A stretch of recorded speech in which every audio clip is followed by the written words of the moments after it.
Barka da kasancewa da tashar Hausar Arewa TV a bar alfaharinmu.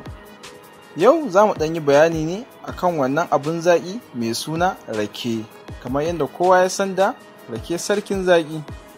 Duk inda ka haɗu da gungun mutane suna zaune ana ta zantuka barkatai, sannan kuma ana ta motsa baki, to na tabbata ba wani abu ake sha a wajen nan ba da ya wuce rake. Ko da yake sau da yawa akan ɗan ɗaga ƙafa ga mai shan rake a bashi uzuri saboda yanayin halin da yake shiga na zautuwa idan aka taru da shi, musamman ma idan aka yi dace raken da yake sha mai zaƙin gaske ne.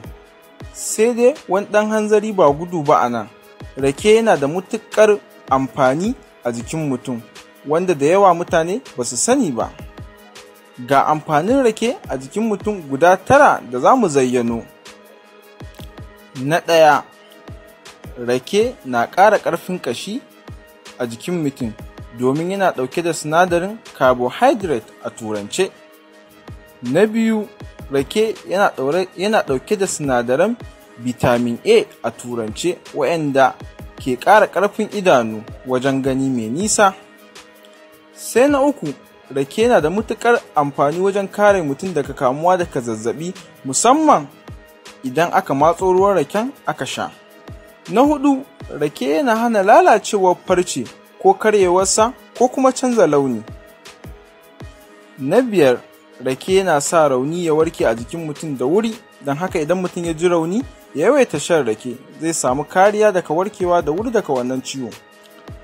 Sannan na shida, rake yana ƙara wa ƙwaƙwalwa ƙarfi wajen yin tunani mai zurfi, don haka shan rake yana da amfani ga ƙwaƙwalwa. Na bakwai, shan rake yana taimakawa wajen kawar da warin baki da lalacewar haƙora da kuma sa farin haƙori ga haƙora su yi kyau sosai. Sai na takwas, rake yana da matuƙar amfani wajen mata, musamman ma waɗanda ba sa haihuwa, domin yana samar da sinadarin da mace za ta haihu ta samu ɗaukan ciki, sannan kuma yana ƙara girman jariri a cikin uwarsa idan har mace mai ciki za ta juri shan rake. Hakan yana ƙara wa jariri lafiya. Sai na ƙarshe, na 9, rake yana taimakawa wajen hana jiki ya nuna tsufa da wuri, wato za ka kasance kullum ana kallon ka a yaro ko ana kallon ki a yarinya. Mun gode da kallon wannan bidiyo namu.